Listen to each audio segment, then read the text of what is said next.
With so many options, why choose Arizona State University? For me, the only online option was ASU because of the quality. Their faculty was really involved with their students and care about your personal journey. The dedication to my personal development from my professors, that's been extremely valuable to me.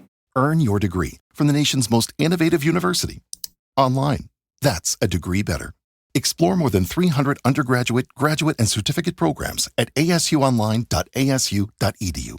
Here in America, work is in trouble. We've offshored our manufacturing, sent away good jobs, and lost so much ability to make things. American Giant is a company that's pushing back against this tide. They make high-quality clothing, sweatshirts, jeans, dresses, jackets, and so much more right here in the USA. Visit American-Giant.com and get 20% off your first order when you use code STAPLE20 at checkout. That's 20% off your first order at American-Giant.com. Promo code STAPLE20. Values, moral issues, government, economy, education, work, responsibility. What we think about these depends on our worldview. Now, VCY America presents Worldview Radio with Brannon Howse.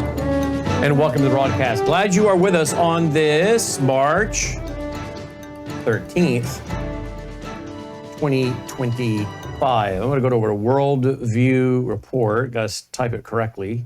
Worldviewreport.com. All right, I'm there. We're going to get into some articles there.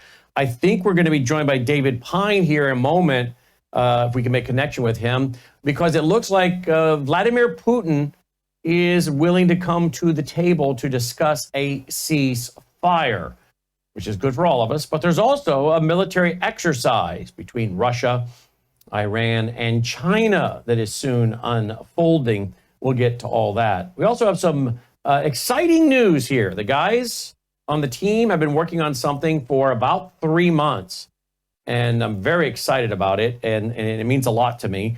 And I'll share it with you for the very first time here today in just a few moments.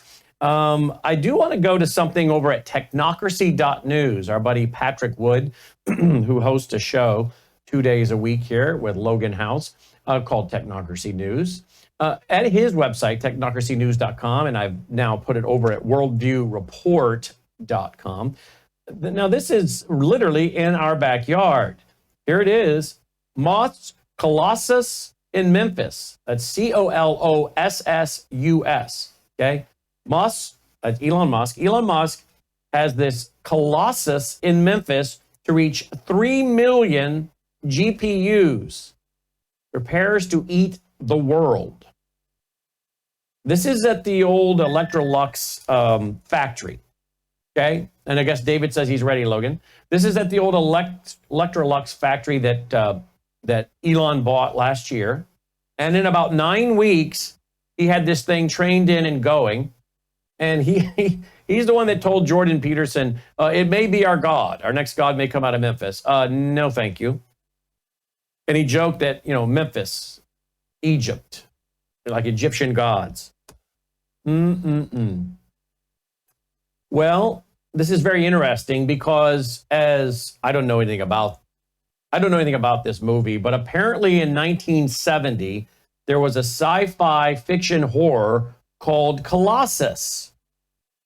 Colossus, the Forbidden Project, where the U.S. military builds a supercomputer that takes the U.S. and the world hostage, threatening nuclear annihilation, okay?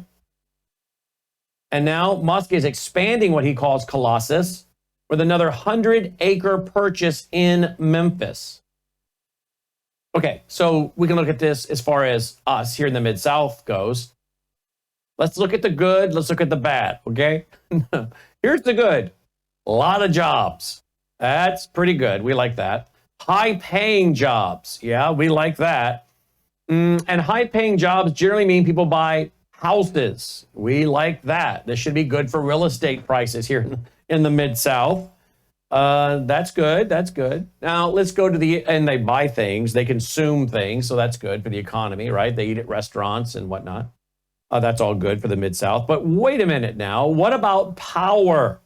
What about the ability to power these? Well, here's a timeline in this article. December 31st, 2025, they're going to be up to 1 million. So this year, by the end of the year, 1 million GPUs. They can deploy by 3 months or more as everything has to go right. Or excuse me, they can delay by 3 months or more. Everything has to go right. 800,000 chips. Wow. By December 31st, 2026, they want to be at 2 million GPUs. And December 31st, 2027, they want to be at 3 million GPUs. Now, what we're talking about here is a lot of computer chips, right? And now we have the issue of power pace, 33 MW a month. What is that? Megawatts to 100 megawatts a month. First burst aligns with AI's rapid turbine development and the Tennessee Valley Authority's 1.2 gigawatt pledge by 2027. The constraints, 750,000 square foot and 13 MGD cooling suffice. Remember, Logan, did you say that Elon said he had to use 2/3 of America's coolant? So they were backing up semi-trucks to keep this thing cool. Okay. So here's the issue. And Patrick Wood texted me and he said, you got power, Memphis? Question mark. You know the old slogan, you got milk? That was what was that, back in the early 2000s or 90s maybe, right? I don't know, 90s, got milk? It was an ad, right? Big ad. And people started using that phrase for other things. Well, how about this one? Got power, Memphis? Because some are saying this thing is going to draw a lot of power. Well, I'll just tell you, as far as I'm concerned, it's a good thing we put in a gigantic Generac generator. I mean, huge. Because we not only have disruptive weather here in the Mid-South, as you do in Minnesota and Wisconsin and other parts, you have disruptive power events. But here in the Mid-South, we get a lot of tornadoes, thunderstorms, a lot of wind from those storms. And in fact, I guess we're in the bullseye for another one coming up, what, tomorrow, Saturday, Logan? Saturday? They're already predicting tornadoes, flooding, big old map right around the Mid-South. But thankfully, we put in here at World YouTube a gigantic Generac because we're like, how can you run a broadcast operation if you have your power go down? And it is not uncommon here in the Mid-South for the power to go down for a few days or even a few weeks in the past. So thankfully we have that, but not everybody does. We can do it and write it off. It's a business operational cost, right? But I don't know. Hopefully nothing will come of this. But this is something that a lot of people are warning about all over the country. And you might want to double check where you live, folks. What kind of AI data centers do you have where you live? You know, a lot of people in the Mid-South know about this, but a lot of people don't. They're just not paying attention to the news. They don't know about this. And they certainly, if they do know about it, the few people I've talked about it with, they don't even know that there are concerns for the power and the power grid. That's not even on their radar. They're not even thinking about it. But this article goes into all of the servers, the server racks, the density, the kilowatts per rack, the water coolant. They need 13 million gallons a day, folks. The water cooling, 13 million gallons a day. They need 9,028 gallons per minute for cooling. Can you believe that, Logan? 9,028 gallons per minute for cooling.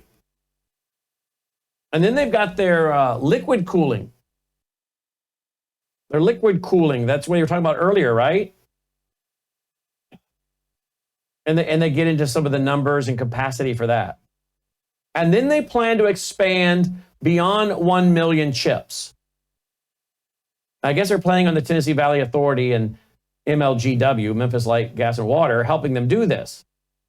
They're saying the possibility is, folks, 1.5 to 2 million chips are plausible by 2027. So we'll watch and see. Now, it's interesting that they call this thing colossal. I had never heard of this 1970 film. I'm not a big sci-fi guy. I'd never heard of it until a few minutes ago when Patrick would text me the article. But a 1970 film, Colossal, The Forbidden Project, where this supercomputer takes the U.S. and world hostage, threatening nuclear annihilation. And Musk is expanding his Colossal with another 100-acre purchase in Memphis, Tennessee. It's really interesting. Right in our backyard. Who would have thought, right? Brannon Howse and Elon Musk end up in the same town with totally polar opposite worldviews. Although there are times I'm cheering Musk, other times I'm going, not a good idea. That's not good. That's not good. Other times I'm just going, I don't know what he's doing. I don't know what that even means. But I never thought I would be in a town that was frequented by Elon Musk. And apparently he does frequent town.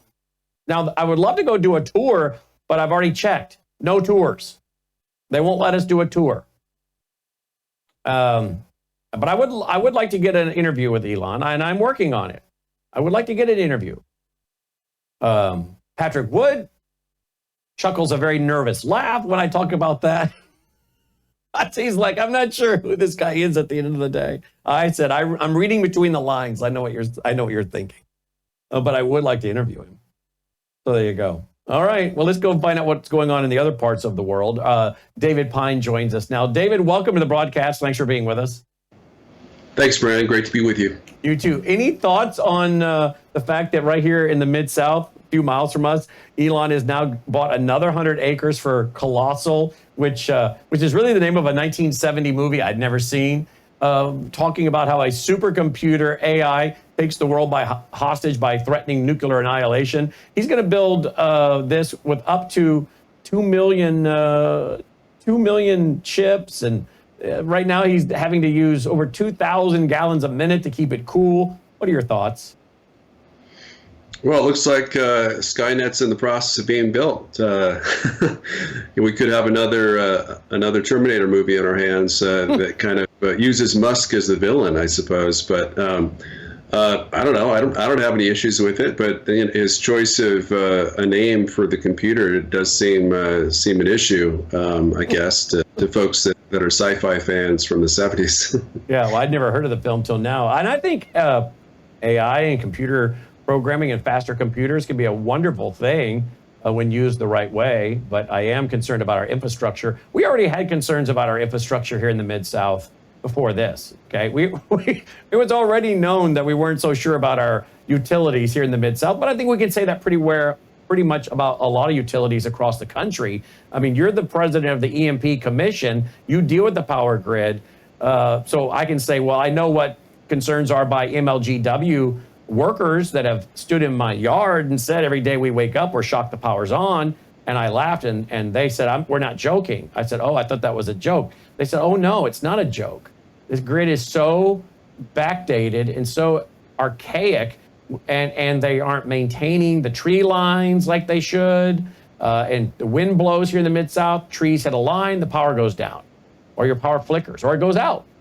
And remember that, was it in 2003, a tree hit a power line in Ohio, and all of Manhattan went down. People were walking out of Manhattan over the bridges. Remember all that? We'll have you comment on that when we come back. I hear the hard break coming with computer. The computer dominates us too, by the way, already. These are all programmed hard breaks. So at the end of the day, the computer's in charge. We'll take that break, come back with David Pyne. His website handle is dpyne.substack.com, dpyne.substack.com. And you can also find him at emptaskforce.us, emptaskforce.us. We'll let him comment on that. And then what about Putin coming to the table to negotiate a ceasefire? David has been tracking all of that. And then his thoughts on Iran, China, and Russia with a military exercise. More on the other side of the computer break. Hello, I'm Brannon Howse. Melissa and I have been taking Bella Grace, this powerful elixir, since last fall, 2023. The results have been amazing. My hands would crack and bleed, deep cuts and cracks every winter for years. No matter what we did, we couldn't get them to stop cracking and bleeding. This year, I took Bella Grace, no cracking, no bleeding. My acid reflux, gone. Haven't had to take a Pepcid. My hair growth, the last 2 times I had my hair cut, the lady had to use thinning shears on my hair. That's amazing. We've also received incredible feedback from you, our listening audience, and the impact it's had for you. This is loaded with astaxanthin. That's a powerful antioxidant. Collagen, but top grade collagen. Studies show 95% of it is being absorbed in the body because of the way they develop it. Then we have something called cat's claw. That's an anti-inflammatory from a vine in Peru. It's the bark, and it's an anti-inflammatory. There are about 80 clinical trials on Bella Grace. Please get a subscription now and save. MelissaHousebg.com. All right, welcome back. Glad you're with us. Okay, David Pyne joins us again. David, we're talking about the power grid, AI data centers. We know that there's the talk of, what is it, $100 billion investment that President Trump announced with people in the White House, Sam Altman and other guys of ChatGPT and whatnot. What are your concerns when it comes to the power grid and all these data centers? Well, with the power grid, it is, as you mentioned, quite fragile. There are a lot of outdated systems. It's only going to get worse. Nuclear power is been really opposed by the far left environmental lobby. We could have had it's clean energy, and yet they still oppose it. So we need to build a lot more of those, but the turnaround time is probably 25 years, from a plant being attempted to be built to when it actually comes online. Coal plants are being phased out. The Biden administration pretty much tried to do everything they could to throw a monkey wrench into building new coal plants. So some of the ones we have are going to be too old to, they'll have to be, shut down. We're in a world of hurt. Without any EMP attack or super solar storms. Right now we have about 15% of margin on the grid. Our current situation is far from a crisis, but over the next decade or so, we could have rolling brownouts and blackouts potentially if we don't do something to address our grid energy requirements in terms of new power construction. You said our grid right now is 15% what? Yeah, so we have, so the grid has kind of a margin, which means that it can produce in excess of requirements. So if we look at the entire national grid, there's 3 grids, of course, but overall, I've had briefed to me that we have a margin of up to 15%, which means we're producing up to 15% more energy than we require. But that's just overall. We've seen California. Obviously, my parents still live there. It's where I grew up. They have rolling blackouts, and that's why my parents built solar and have a Tesla Powerwall, as I do. So individual states may have, be more critical in terms of the margin, but overall, we're doing okay today. But the near-term outlook is not good. It's pretty grim. Now, you just told me something I did not know. David, I didn't know you had a Tesla wall.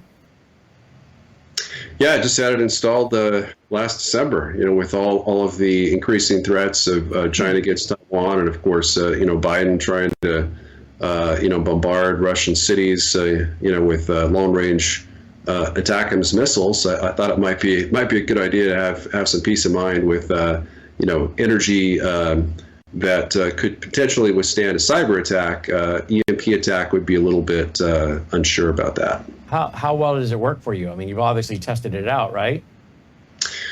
We actually haven't had any blackouts that I'm aware of, or power outages. So we haven't battle tested it yet, but you can switch to production to you can do 50% backup, 100% backup. If it's 100% backup on your Tesla app, then all of the solar energy is going to the backup generator.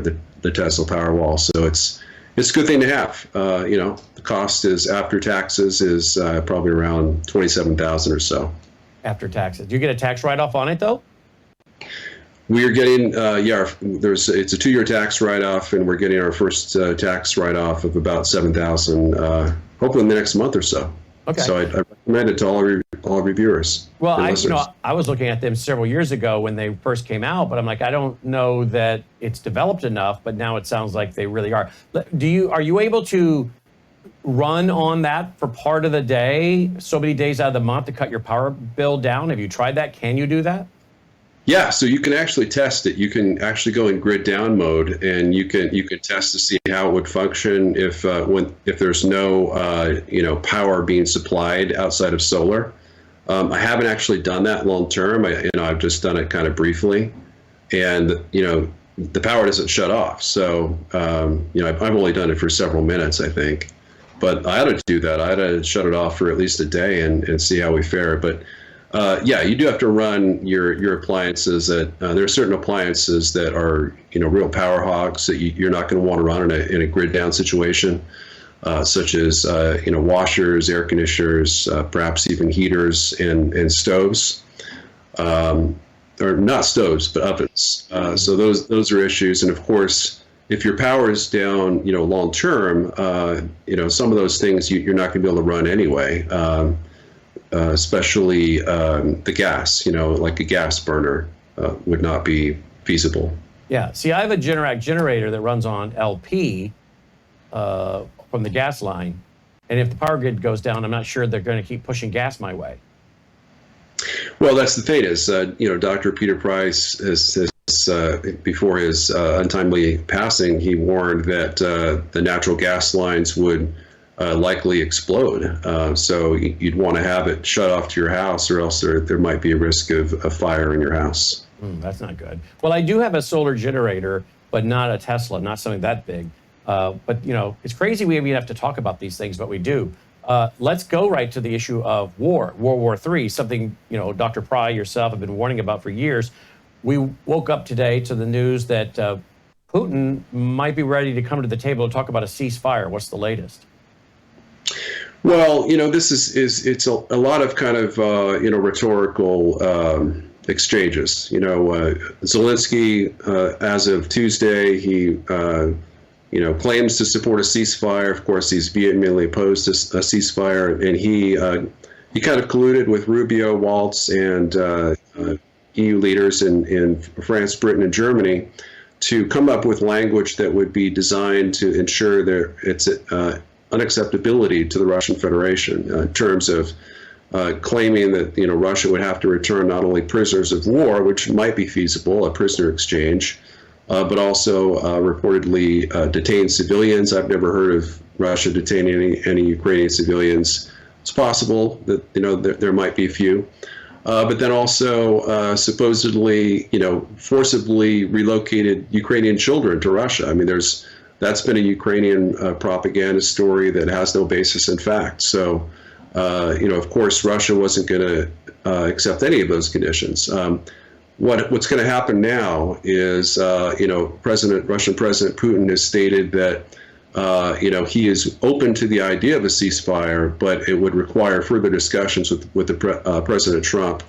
So he's looking to have a phone call, and I expect him to reiterate some of the conditions which Russia has been stating. And I think what he should respond with is a partial lifting of sanctions, of U.S. sanctions on Russia, as well as an arms suspension on Ukraine during the period of the ceasefire that could resume if Ukraine signs a peace deal. But also, accelerated discussions on, Russia's concerns in terms of a peace framework acceptable to Russia to end the war in Ukraine, as well as, some kind of security agreement with the U.S. Along the lines of what Russia proposed back in December 2021. So, do you think we're going to get a peace deal, if you had to guess? Well, So I think President Trump's expectations have been a little bit too high in terms of just being out of alignment with reality. I think the idea of trying to negotiate a peace deal with Ukraine first, it was a big mistake. Ukraine doesn't have a lot of cards, as Trump is fond of saying. It's Russia that holds all the cards. So all we need to do is negotiate a peace deal that's mutually acceptable to the U.S. and Russia. And as we've seen, even the Trump administration is willing to go to the bat for Ukraine so long as Zelensky plays ball, as he seems to have wanted to, with this Tuesday ceasefire agreement. So I think that President Putin is going to outline a few key conditions to a Russian acceptance of a ceasefire, kind of ignoring the Ukrainian conditions. And as Zelensky has stated, that Ukraine will not accept a ceasefire unless Russia accepts every single one of its conditions. 0% chance of that happening. Trump is going to say, okay, that's a win. Now I'm going to take this win to Zelensky, and the ball's in his court. And Zelensky's going to say unacceptable, or he's going to try to weasel around that and maybe issue a counterproposal that's unacceptable to Russia. So this could go back and forth for months, really. What needs to happen is exactly what I just stated, and really he needs to send Rubio or perhaps even J.D. Vance to Riyadh to hammer out peace terms that could be done, I think, really within a few days of all-day meetings, assuming that the Trump administration is willing to accept most of Russia's terms, most of which are reasonable. But probably the biggest takeaway that I could say from today is that Russia, based on Putin's remarks, that Russia's given up its demand, or Putin's own demand of June 14th, 2024, that there be no ceasefire, not even a temporary ceasefire, until Ukraine had withdrawn from all the constitutional borders of all four Russia annexed oblasts, and then allowed Russian troops to take those over. So that's a big win for the president. I haven't seen it reported anywhere else. But that concession should be what Trump, trumpets, I guess, for lack of a better term, to the world, to say that he's winning in terms of forcing Russia to make concessions as well as Ukraine, and then he needs to take forward Putin's ceasefire offer to Zelensky and pressure Zelensky to accept it. And if he doesn't accept it, he should cut off military aid again. But of course, there's going to be pushback from the neocons to do that again, because I think they're trying to exert more influence, kind of take control of Ukraine foreign policy, which is unfortunate. What about, in closing here, what about the military exercises between Russia, Iran, and China? When are those taking place? Yeah, those are taking place, I think, later this week. These are pretty routine. They don't get reported on a lot, but every year or every few years, we see these joint military exercises involving members of the Shanghai Cooperation Organization, which of course is led by China and Russia, but also includes Iran and pretty much every enemy country against the U.S. except for North Korea. North Korea I would say, is kind of an unofficial member. I think they send representatives, but for reasons that China doesn't want to admit, and Russia doesn't want to admit that North Korea is an ally. They like to kind of play North Korea off against the U.S. But it is concerning. It's concerning that Biden has pushed Russia into the arms of China into an even closer military alliance with the PRC that Trump is working to try to break up, and I totally support his efforts to do so. dpyne.substack.com, dpyne.substack.com. As always, David, thanks for being with us.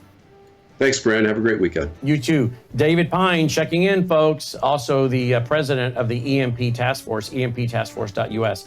So did you see the video today? Hundreds of Marxist Jewish protesters from Jewish Voices for Peace, a leftist Jewish group that advocates for Palestinians. I mean, can you believe this? These people are delusional. They just stormed and occupied the lobby of Trump Tower in New York City. Okay, I guess the question would be, what's with the security there? Hello, I'm Brannon Howse. I want to thank you for all your support at wvwfoundation.com that helps make possible pushing out 24/7 content for free. Without your support, we'd have to put it all behind a paywall. But thanks to you and your support through our foundation, we're able to push it out for free as a broadcast service and broadcast ministry of WVW Foundation. Please consider going there and setting up an automatic monthly contribution, or go there and make an occasional contribution. If you prefer to support us through the mail, you'll find our mailing address there at wvwfoundation.com. You can also call and make your contribution over the phone by calling 901-825-0652. That's 901-825-0652. Again, all these details are available at wvwfoundation.com. Thank you for your support as we try to help people around the world understand the times through the lens of a Christian worldview.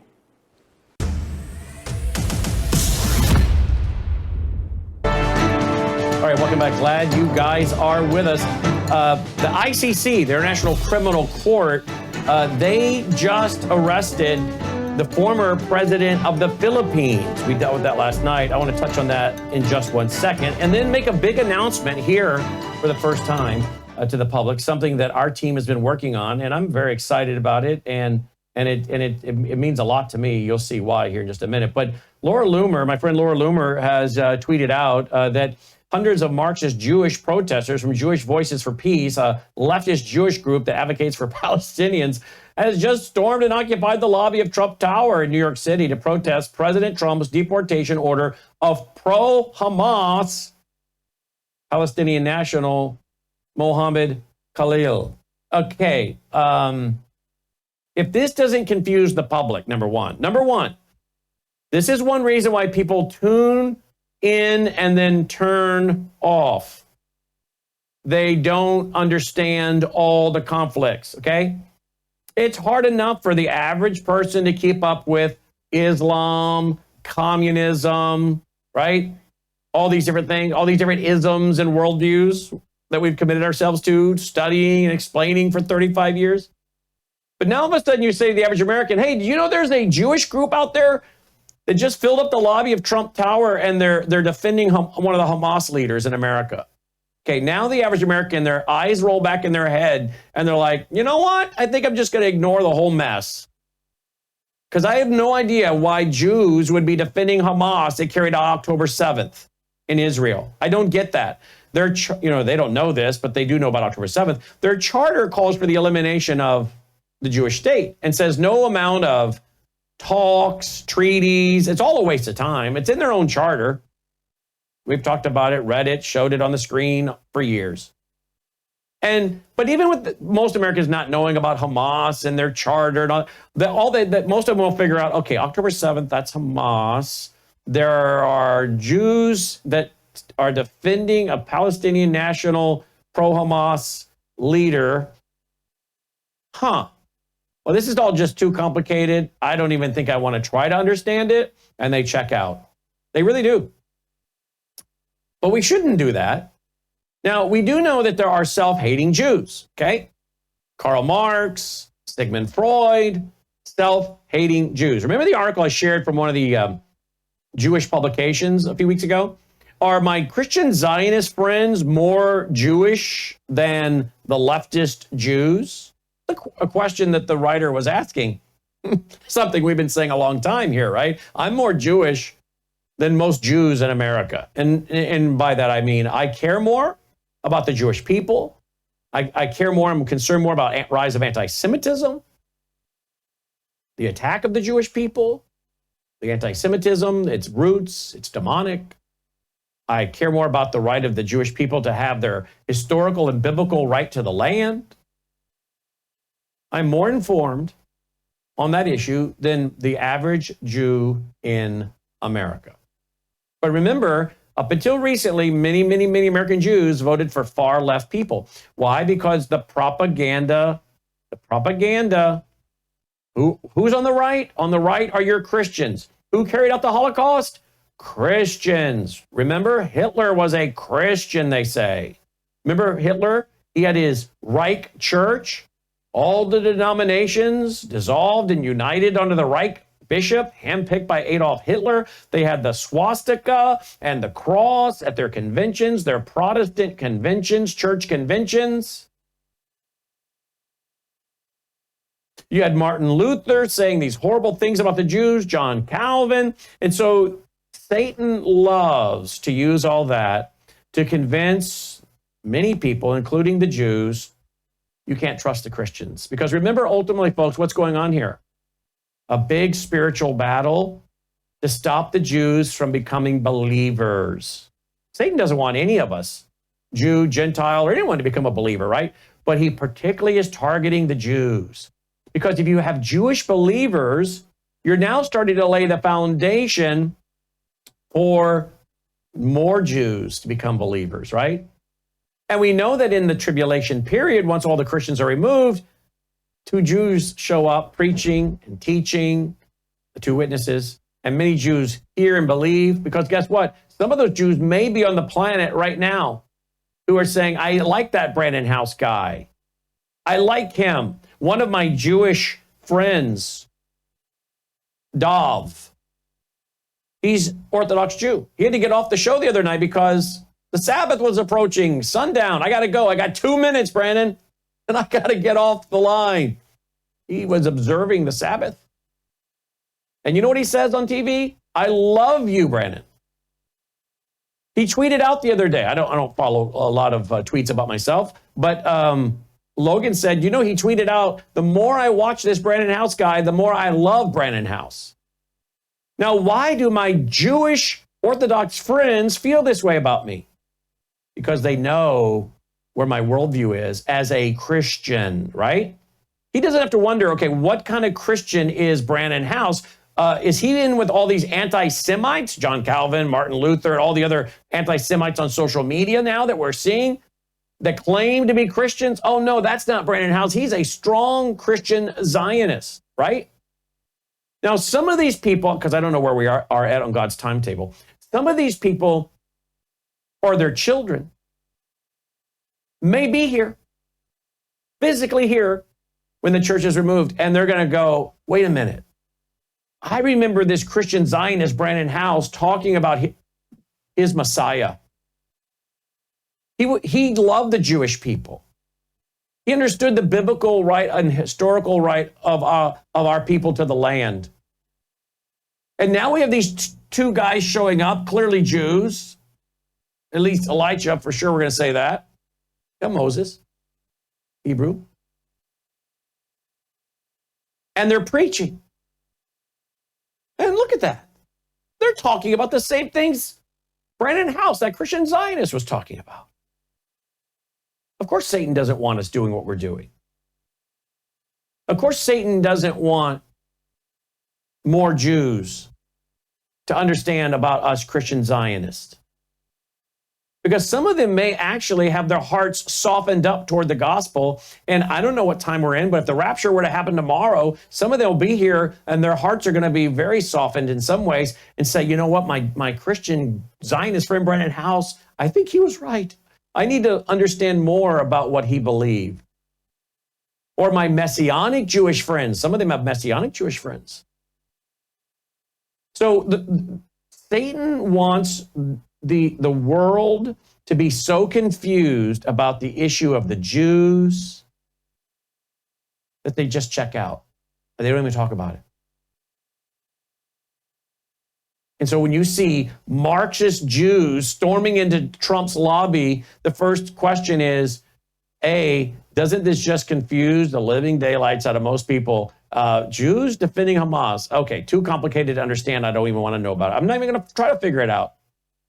And they move on. That's bad. Number 2, how did these protesters get into the Trump Tower lobby? Am I the only one? And I know I'm not. Saying what is going on with security that this could even happen. You see the videos, the bike barricades are all up, right? There's supposed to be this tight security. Everybody knows that Trump Tower is a target. I mean, doesn't President Trump go back there some? He's not there today. He's in the Oval Office. But I don't know where Melania is. I know their son's going to school in New York. Is he come and go from there? Well, not to mention just the employees and the people that live in that building with the name Trump on it. That to me is very distressing. Is it to you? But I'll go back to the first point. One reason we're here is to help people understand these worldviews. How is it you can have Marxist Jews? Yeah. Don't forget, in Revelation, at least twice, John the Revelator is listening, and the Lord says, I know there are some who have persecuted you that are of the synagogue of Satan. Now, people use those verses and they say, you see, even the Bible calls them the synagogue of Satan. No, that is not a blanketed description of every Jewish person any more than every pastor per John 10 gets described as a hireling. Well, you know what Jesus says about pastors? They're all useless hirelings. No, that's not what the text is saying. It is saying there are false pastors who don't care about the sheep. They just simply want to fleece the sheep. They run away when there's trouble, when there's a test. They run away. They don't want to spiritually protect the sheep. They're spiritual cowards and traitors. And they're not pastors. They're not shepherds. They're hirelings. That's not a condemnation of pastors. It's a condemnation of hirelings. The use of synagogue of Satan is not a condemnation of all Jews any more than the use of hireling in John 10 is a condemnation of all pastors. The context.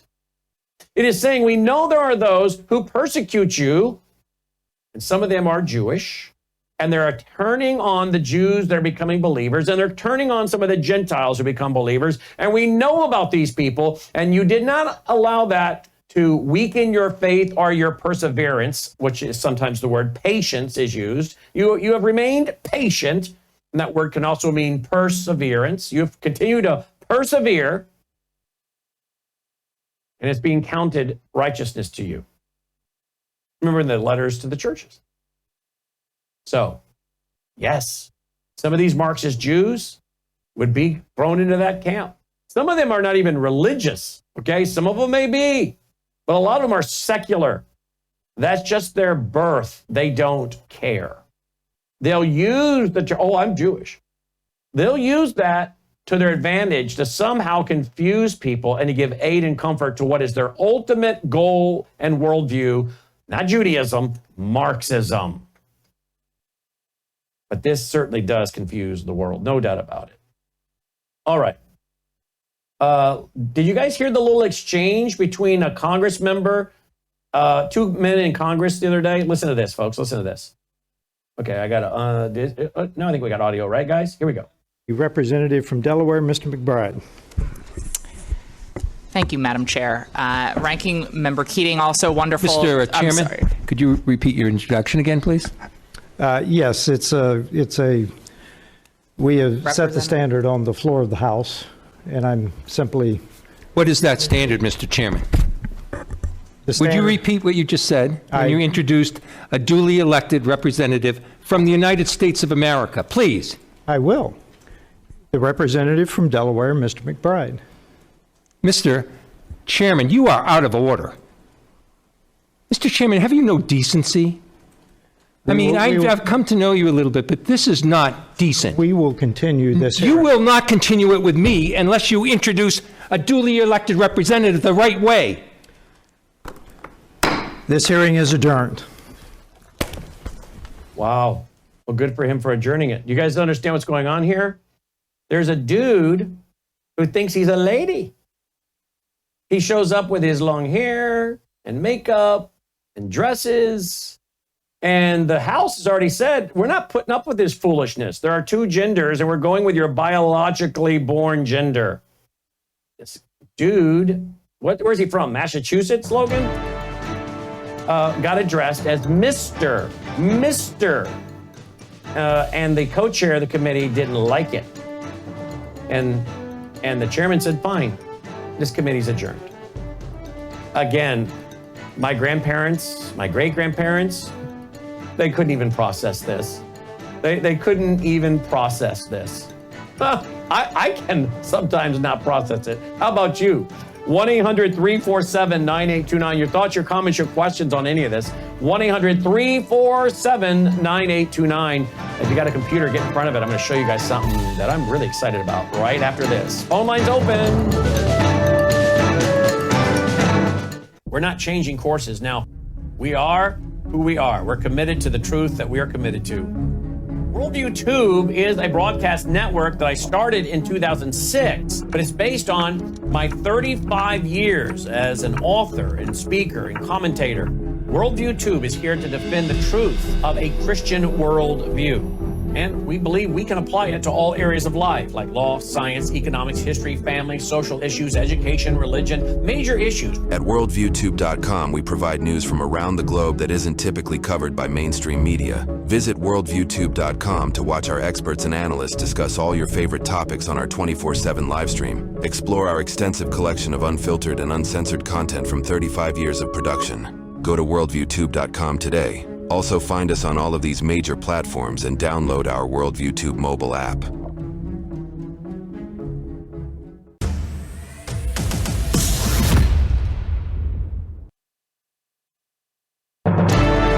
All right, welcome back. 1-800-347-9829. Your thoughts, your comments, your questions. 1-800-347-9829. Real quick, last night I did a segment with Michael Yon about the Panama Canal and BlackRock buying that. And China all around the Panama Canal. I also did a segment last night with Patrick Wood, and then I did one with J.J. Carroll. The International Criminal Court went in and arrested the former president of the Philippines. He was really cracking down on the drug traffickers and the sex traffickers when he was president of the Philippines. And apparently there's been a falling out between him and the current president, Marcos. Remember Amelia Marcos? Was that her name? That old the shoes? That's his mother. Remember his dad was the president at one time? Well, he's the president now, and apparently he and the former president are falling out, and now he's allowed the International Criminal Court to come in with the help of the Philippine government and arrest the former president of the Philippines and put him on a plane and take him to The Hague at 79 years old. Now, I'm not here to defend him. I don't know what was going on. Apparently, he was killing a lot of drug dealers, a lot of drug lords, and a lot of sex traffickers. And some say he was overkilling and doing it without search warrants and all the legal process and whatever. All right, well, I don't know how many innocent people got caught up in that. I don't know. Maybe nobody did. Maybe he was just like, he campaigned that he was going to kill him. I mean, he campaigned, I'm going to take out the drug dealers and the sex traffickers. He campaigned on it. He got elected on that, okay?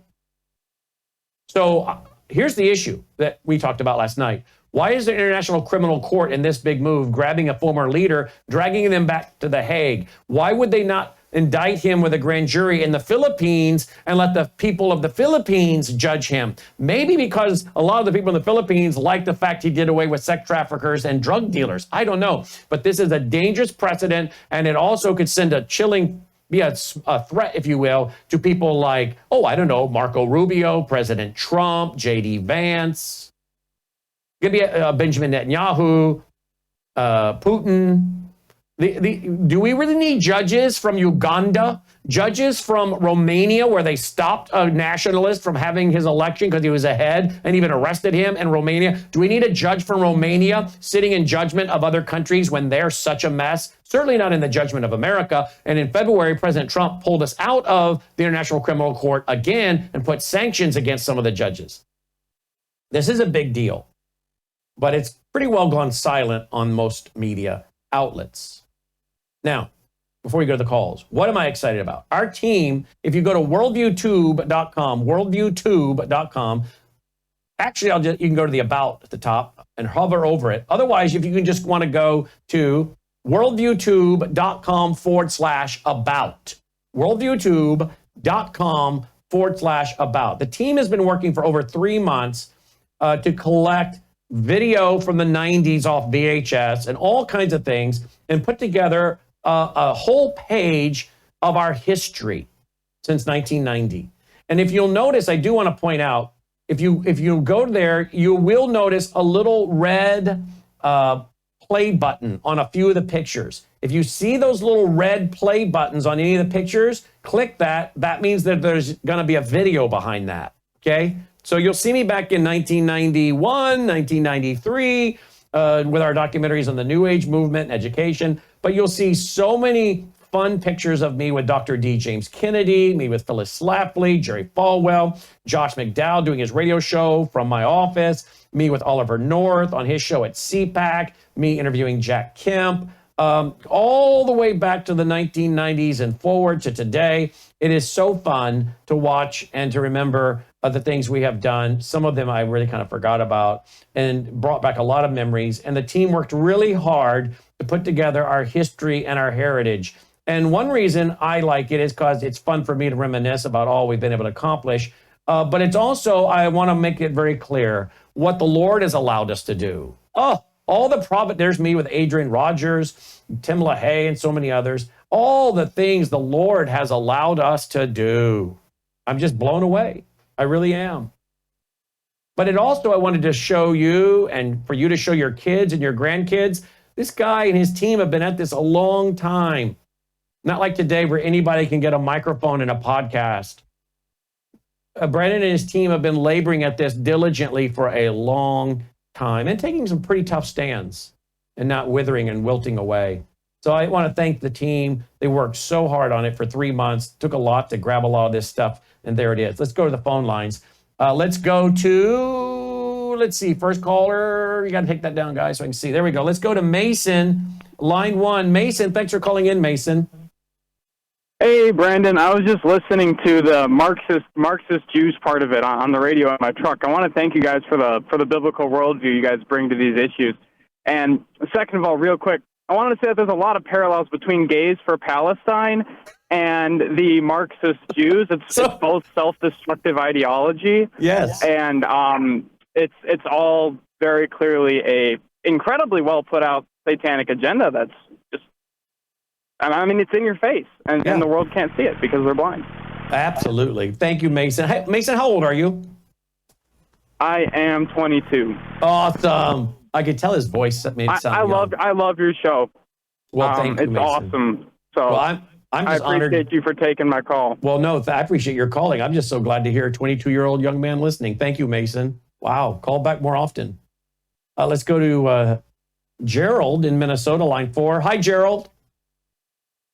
Hi, Brannon. Hi. First, I want to give a shout out to VCY America, KVCS station. Thank you. And regarding AI, I was looking to solve a technical problem this week, and I put the same question in Copilot and Google and Grok, and the answer I got back from Grok was leaps and bounds higher.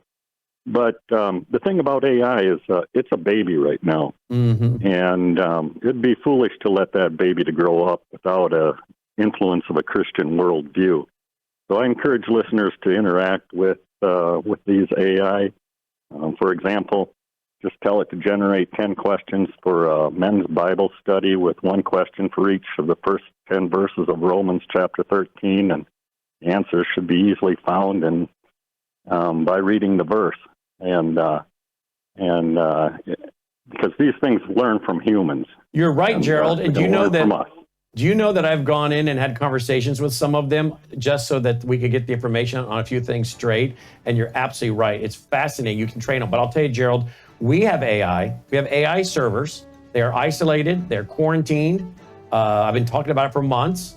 And you talk about using AI for a Christian worldview.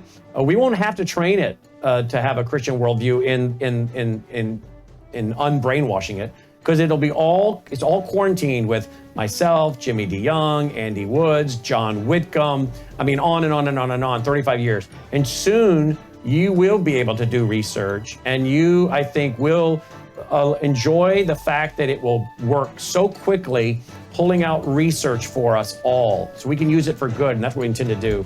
All right, guys, stay tuned for Crosstalk with Jim Snyder. Take care. This has been Worldview Radio. All right, I want to go back to that page, folks. It's worldviewtube.com/about. worldviewtube.com/about. We're announcing it for the first time today. You guys just heard about it for the first time. And I hope you'll grab this and send it around, because I believe that our resume speaks credibility. And I want you to be able to present this to your friends, your family, your acquaintances, and say, now look, take a look at what this guy has been doing. This is 35 years of hard work and research, 15, 16 books, documentaries on worldview. And he hasn't left his first love.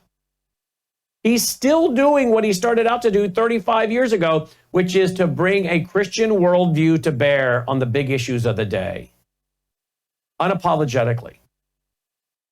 And this is what sets us apart from everyone else.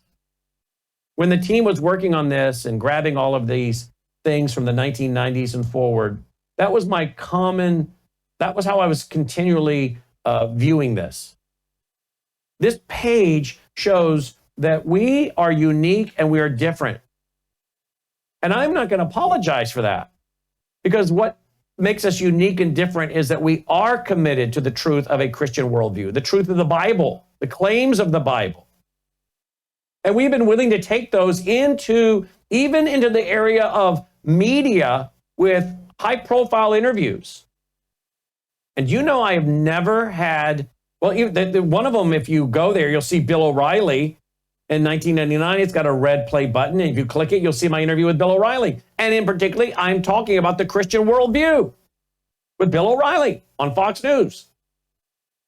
Do you know I have never had anyone that I'm aware of, that I can ever remember, in a high-profile interview or relationship ever say, Brannon, you're a talented, knowledgeable broadcaster, but can you quit it with the whole Christian worldview and Bible thing?